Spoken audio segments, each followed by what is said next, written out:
A palavra do Senhor no livro de Atos, livros que nós escrevemos ainda hoje, no capítulo 1, no versículo 14, eu gosto muito desse versículo, é esse Tiago 1:22.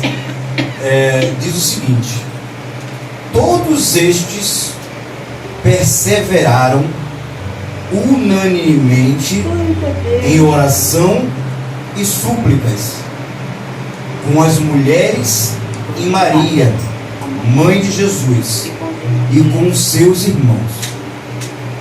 Se nós fôssemos esmiuçar esse versículo aqui, daria mensagem para mais de uma hora. Todos são todos. Todos que foram citados, todos que estão dentro da disciplina do convívio e da herança vívica de Cristo, perseveraram. Perseverar é você sobrepor o esperar, né? É igual o orgulho, sobrepõe o orgulho à soberba. Então, é insistir no mundo corporativo, industrial, comercial. Perseverar é você insistir para conseguir aquele mesmo objetivo todos os dias, usando a inteligência e a imaginação de forma diferente. Então, eles perseveraram. Aqui não diz o tempo, mas eles perseveraram. Para perseverar, tem que ter tempo. Unanimemente, todos juntos. Preto, branco, azul, amarelo, gordo, magro, alto, baixo, barrigudo, barriga trincada, cabelo longo, cabelo curto, de bigode, sem cabelo, com barba, sem barba. Todas as pessoas, diferentemente, com a comunhão de um só objetivo. Juntos, em oração, isso é relacionamento com Deus, e súplicas, foi dito aqui essa noite também. Petição. Não vamos nos enganar que hoje, por ser um culto evangelístico dentro da cultura brasileira, ser um culto da família,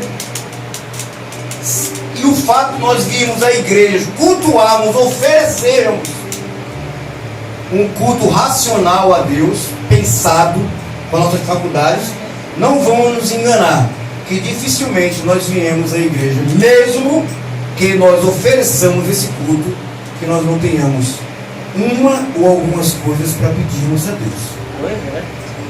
Ah, mas a forma correta é só adorar. Não. E não seríamos falhos e humanos e nem servos se nós não fôssemos pedintes do Senhor. Nós somos pedintes.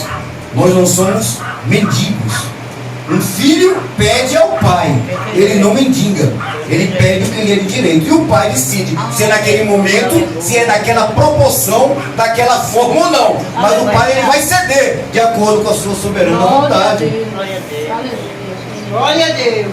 Aí entra a parte machista da cultura judaica aqui, né? Que tem que citar que eles estavam juntos com as mulheres, e destaca uma das mulheres, que é Maria, mãe de Jesus, com os seus irmãos.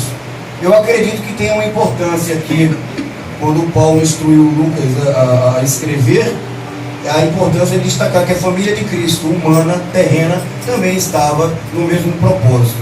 Não havia nenhum desviado. Mas se nós formos entrarmos dentro da cultura judaica, se nós formos analisarmos os costumes do povo judeu da época de Cristo, nós começamos pela sua moradia. A moradia deles não passava do tamanho talvez de 4x4. Algumas tinham um primeiro andar, outras tinham somente a laje. O material que era utilizado naquela época era um material com um tipo de arbustos, de plantas, né, como é mais ou menos a casa de taipa hoje, e alguns eram reforçados em cima. Eles não tinham cama, era esteira, né? Eles não tinham cadeira, esse conforto que nós temos eles não tinham. Eles não tinham televisão, eles não tinham rádio, nem de pilha, porque não tinha nem a pilha. Eles não tinham nada que quando os trouxesse de volta para casa, por volta das 5 horas da tarde, deduzo eu, que saíram bem cedo de manhã para trabalharem, e geralmente o seu trabalho era nas lavouras, era na produção de grãos, ou com ovelhas, gado, dentre alguns outros equinos. E o que é que eles tinham uns aos outros? Geralmente só entravam em casa para dormir. E onde é que eles se reuniam? A família. Não era uma casa junto com outra casa, os clãs da família, não. Eles se reuniam independente do número, e acredito que os números de filhos eram grandes, né? A fertilidade era uma prova de que Deus abençoava, independente da condição financeira da família, o homem daquela família. Eles ficavam no quintal de casa, que não haviam cercas, eram casas coladinhas umas nas outras, ou quando então eles iam para a laje. A Bíblia relata que quando Pedro, em uma das voltas da sua viagem com Cristo, ele nem se banhou, ele subiu e foi para a laje do Senhor, o Pai. Ele estava andando com um filho, mas ele subiu para ter o seu hábito judeu de orar ao Senhor. E ali não tinha hora, era qualquer hora que eles se reuniam. Estava triste, subia para a laje. Estava alegre, subia para a laje. Era comemorar alguma coisa, queria pedir, queria agradecer, eles iam para a laje. E sempre, por isso que é citado aqui, acredito eu, unanimemente, porque havia uma unidade na busca e no convívio. Não havia nada que desvirtuasse o convívio de um com o outro. Eles eram até de uma certa forma social obrigado. A casa era pequena, dormiam os pais ali, os filhos aqui, tal. E eles cruzavam, não tinham para onde ir, cruzava face a face um com o outro. Se não quisesse cruzar, ia para fora de casa. E a igreja primitiva tinha uma gana muito grande, apesar das dificuldades visíveis e práticas da perseguição, da rejeição, de buscar a Deus. E eles buscavam a Deus.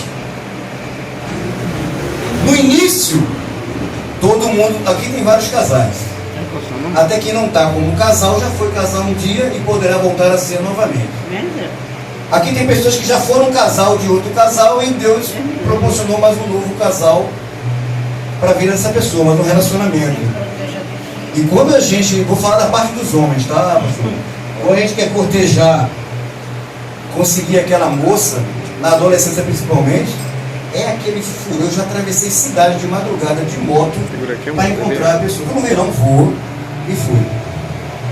A gente faz loucuras porque a gente tem aquela ganância, aquela gana, aquela vontade, aquela motivação.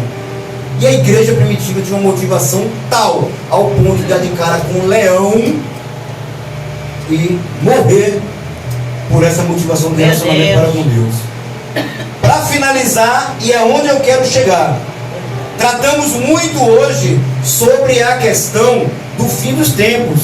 E mesmo que queiramos, ou que a ciência, ou que qualquer um sábio, ou que qualquer um poderoso queira dizer que Jesus não está voltando, que não são sinais, que são coisas da natureza, pegando um gancho do que o evangelista puxou algo muito sério. Se Deus quiser e permitir, acontece. Se Deus não quiser e não permitir, não acontece. Se Deus quiser, o que Ele não vai mudar toda a estrutura do plano divino da salvação, não vai ser mais nada disso. Ele pode fazer também, porque Ele é poderoso e Ele é soberano. Ele é Deus, maior que Ele não há. Antes que Ele não há, não houve, e mais poderoso não houve e não haverá. Mas, se no início, fazendo uma analogia, um paralelo entre o relacionamento humano de um homem e uma mulher, com o relacionamento de um homem para com Cristo, na formação da igreja, no tempo da graça, tudo no início é aquela coisa, aquele furor, aquela força, e no final, nós estamos no final.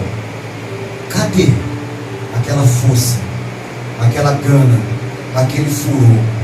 Independente se nós queiramos ou não, é mistério, é necessário, é imprescindível, porque nossas vidas humanas, como foi citado aqui também, o corpo periférico, o espírito e a alma, depende disso. Então que nós possamos perseverarmos, reunirmos com a nossa família, com os nossos amigos, com os nossos colegas, com os nossos parentes, onde que nós estejamos, o exemplo de Pedro, que subamos sozinhos, mas que nós tenhamos o mesmo sentimento em que o povo judeu da época de Cristo, na fundação do seu ministério, no início da sua graça, ter a unidade, o desejo da súplica e a perseverança que tivemos um dia no início no nosso relacionamento eros, né, fraternal, humano, e principalmente no início da nossa conversão, que nós possamos recuperarmos. Isso é individual,